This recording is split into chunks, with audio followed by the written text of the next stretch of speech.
Assalamualaikum warahmatullahi wabarakatuh. Bertemu lagi dengan Ibu Nursobah. Pada kesempatan kita kali ini kita akan belajar tentang hakikat ilmu kimia. Apa sih ilmu kimia itu? Kemudian kita akan belajar tentang peranan ilmu kimia dan metode ilmiah. Hakikat dan peran ilmu kimia dalam kehidupan serta metode ilmiah. Yang pertama tentang hakikat ilmu kimia. Apa sih ilmu kimia itu? Mungkin sebagian kalian, anak kelas 10 ya, murid baru, mungkin membayangkannya kimia itu sudah dibayangkan sebagai pelajaran yang sulit, penuh rumus, kemudian penuh praktik laboratorium, zat-zat, dan sebagainya. Nah, apa sih sebetulnya ilmu kimia itu? Hakikat ilmu kimia itu yaitu ilmu yang mempelajari tentang susunan materi, strukturnya, kemudian sifatnya, sampai perubahan yang terjadi pada materi, ya perubahan energinya terutama. Berikutnya kita membahas tentang peran ilmu kimia dalam kehidupan. Yang pertama kita bahas di sini tentang cabang-cabang ilmu kimia, kemudian manfaat ilmu kimia, peran ilmu kimia dalam masalah global, sampai karir di bidang kimia. Yang pertama, cabang-cabang ilmu kimia terlebih dahulu ya. Di kimia kita ada yang namanya kimia lingkungan. Ya, dari namanya jelas yang dipelajari tentang masalah pencemaran, masalah limbah, sampah, kemudian masalah air bersih. Ini dipelajari di kimia lingkungan. Kemudian ada yang namanya kimia farmasi. Di sini mempelajari tentang bagaimana mengisolasi zat aktif yang terdapat pada bahan-bahan alam yang bisa digunakan untuk obat. Kemudian ada yang namanya kimia fisika, kimia fisik. Jadi yang dipelajari di situ ya berarti kimia yang berkaitan dengan ilmu fisika seperti energi yang menyertai reaksi kimia. Kemudian ada yang namanya kimia pangan. Di situ mempelajari bagaimana sih kita bisa meningkatkan mutu bahan pangan. Kemudian ada yang namanya kimia inti. Kimia inti di sini mempelajari tentang zat-zat yang bersifat radioaktif.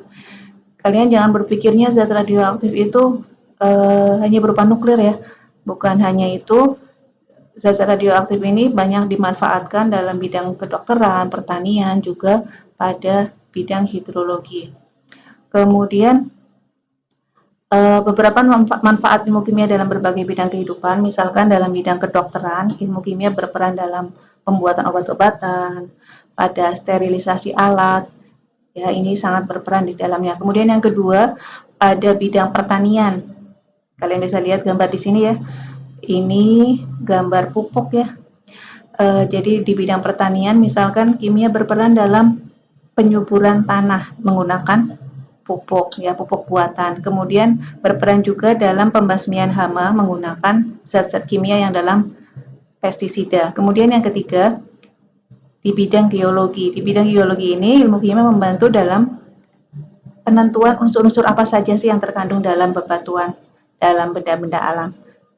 Kemudian yang keempat, di bidang teknik sipil, ilmu kimia bisa mempelajari tentang kelebihan dan kekurangan material yang akan digunakan untuk bahan bangunan. Di bidang biologi misalkan, kimia berperan dalam penentuan struktur dan sifat dari senyawa karbohidrat, protein, enzim, lemak, dan seterusnya yang berkaitan dengan biologi. Kemudian di bidang hukum, kimia juga berperan ternyata. Kalian tahu ya bagaimana seorang polisi misalkan bisa menemukan seorang pencuri dari sidik jarinya ya. Dengan cara apa sih sebetulnya? Nah, ini ternyata dengan larutan kimia yang namanya perak nitrat ya. Kemudian di bidang mesin, ilmu kimia berperan dalam mempelajari sifat dan komposisi logam.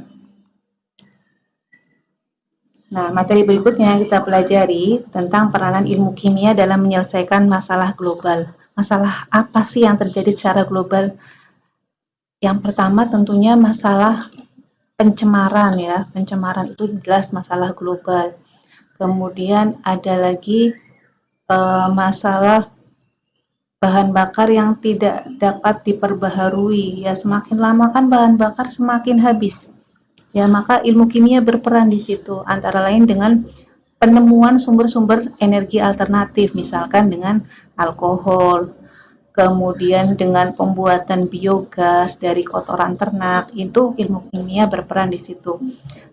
Kemudian untuk tadi masalah pencemaran, ilmu kimia berperan dalam program Langit Biru. Jadi pada knalpot kendaraan itu dipasangi yang namanya katalis converter, gunanya untuk memfilter zat-zat polutan yang bisa semakin mencemari udara yang tentunya menimbulkan masalah global.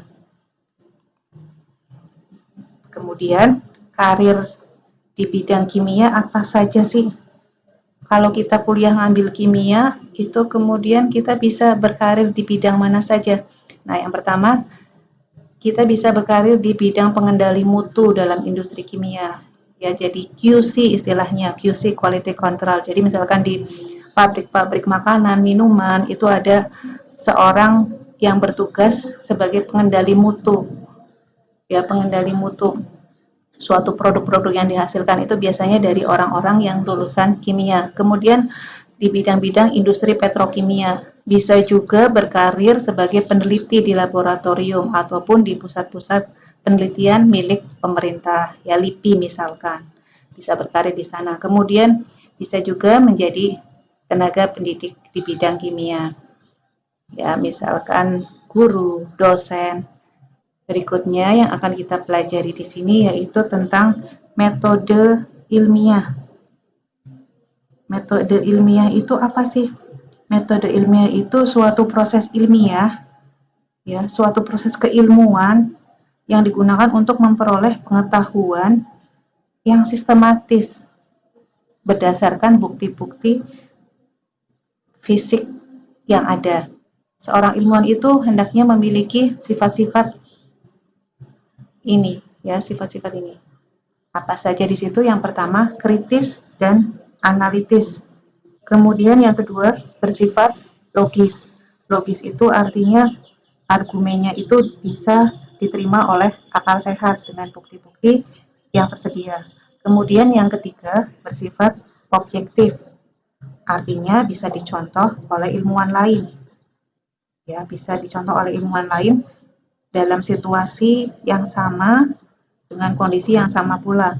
Kemudian yang keempat, bersifat konseptual. Artinya proses penelitian dijalankan dengan pengembangan konsep yang dapat dipertanggungjawabkan. Kemudian yang kelima, bersifat empiris. Artinya metode yang dipakai oleh seorang ilmuwan itu harus sesuai fakta yang ada di lapangan. Langkah-langkahnya bagaimana? Yang pertama, kita merumuskan masalah. Ya, misalkan di sekitar kita ada masalah pencemaran. Nah, kita rumuskan, oh ada masalah pencemaran di lingkungan kita. Kemudian kita menyusun kerangka teorinya. Setelah itu, kita merumuskan hipotesisnya. Hipotesis itu dugaan sementara. Kira-kira apa sih yang menyebabkan pencemaran tadi?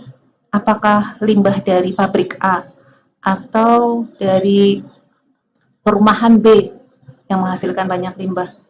Kemudian untuk menguji dugaan-dugaan ini, maka dilakukan yang namanya penelitian atau eksperimen. Nah, dari eksperimen itu kemudian kan diperoleh data.